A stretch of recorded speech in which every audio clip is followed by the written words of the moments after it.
Hey guys, Zeta here, and today we're taking a look at the Marvel Legends Extremis Armor Iron Man. Now, not Extremist, but Extremis, or Extremis. As I'd said it many times before, Extremis. It just sounds less controversial.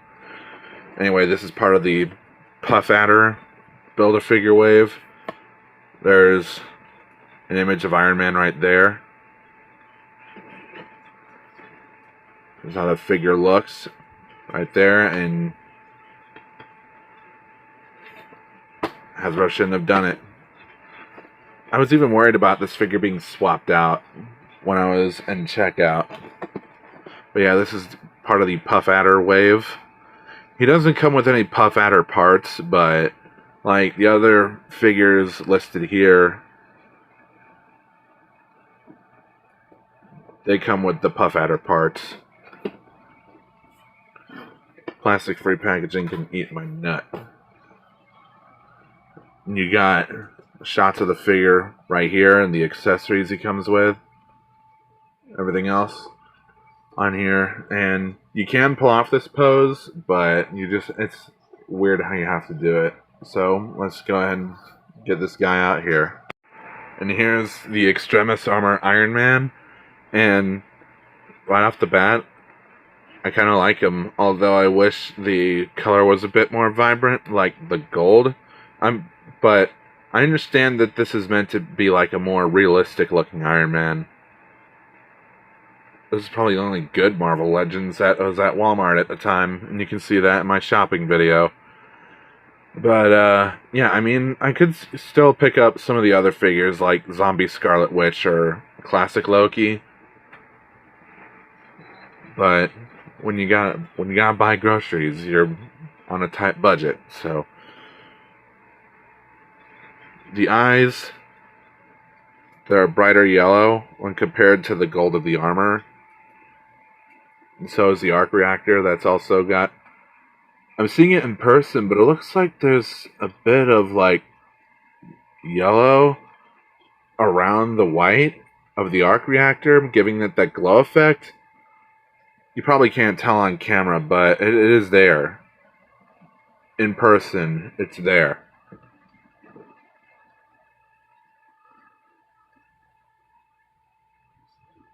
Out of the recent Marvel Legends figures, this and Ultimate Captain America were ones I've been looking forward to. I don't have Ultimate Cap yet, but at least I have this. I like the detail too. This has to be one of my favorite armors, because my number one favorite armor is the modular armor, the one he has in the 90s and in the animated series. For accessories, as the back of the box showed, he does have a couple of extra hands and repulsor blasts. And what you would do is you just pop the hands off.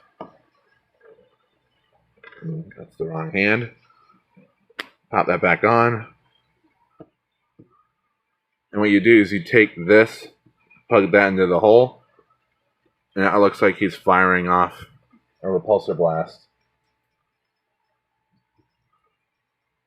Or if you have a couple extra of these, you can put them in his feet and it looks like he's flying.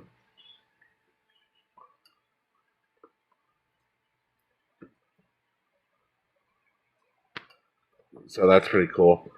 I still have the extra pieces left over from the Marvel Legends Iron Man Mark 50 from Infinity War.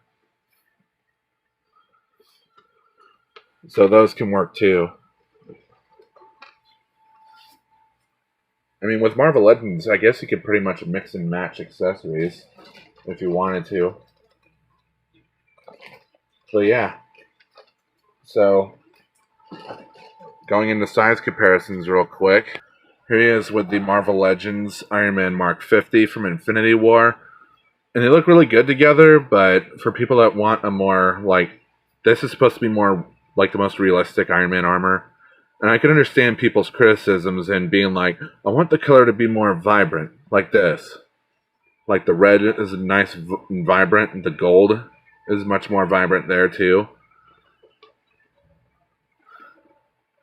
But this guy comes from a different era of Marvel. Because the Marvel comics I knew died when Disney bought them. Here he is next to the integrated suit Spider-Man from No Way Home.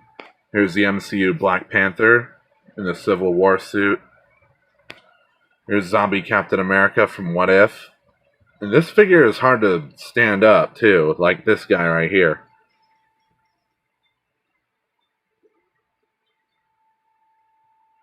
There's no way to really fix it. Probably that specific figure, but I don't know. If you have Zombie Cap, is he having a problem standing up straight too? Let me know in the comments. And here's how he scales with Wolverine. And this Iron Man would fit better in a comic display than in, say, an MCU display. Just for the heck of it, here he is scaled with some older Toy Biz Marvel, not Legends, but technically this one is Legends, but that one you could count, I don't know. But here's some older Toy Biz Marvel figures. Here he is scaled with some other figures. Here's McFarlane Toys' Shadow of Spawn and the older Mattel DC Multiverse Keaton Batman. And finally, here he is scaled with Black Series Darth Vader and Transformers Red Series G1 Soundwave. Articulation wise, the head is on a ball joint. You can turn all the way around, look down that far, up this far. Arms can do a full 360. They can move out, but the shoulder pad does get in the way, and it's flexible too. So you get a thigh swivel here. You get, on my copy, the elbows are ungodly tight, but I'm sure with enough time they'll loosen up. If you got this figure and you have like tight elbows, let me know. Hopefully it's not just me. Wrist swivel here. You can move down. This one can't move up very much, I think, because on the other wrist you have this much movement. So the splayed out hands are better at moving up than the fists are. You get a swivel here, and it's ratcheted too on a soft ratchet. You get an arcing back, and disappointingly, a limited crunch. And there are some mods you can do to improve the chest crunch, but I mean, it's your toy, do whatever you want. These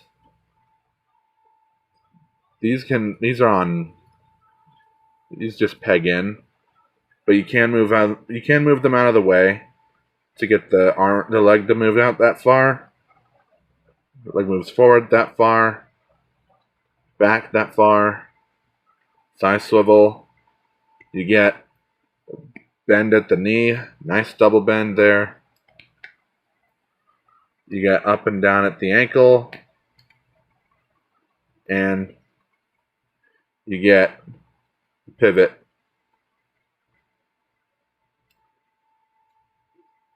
You could still get, I guess you could still get this to move out of the way, but probably wouldn't recommend that. You'd have to push that back in.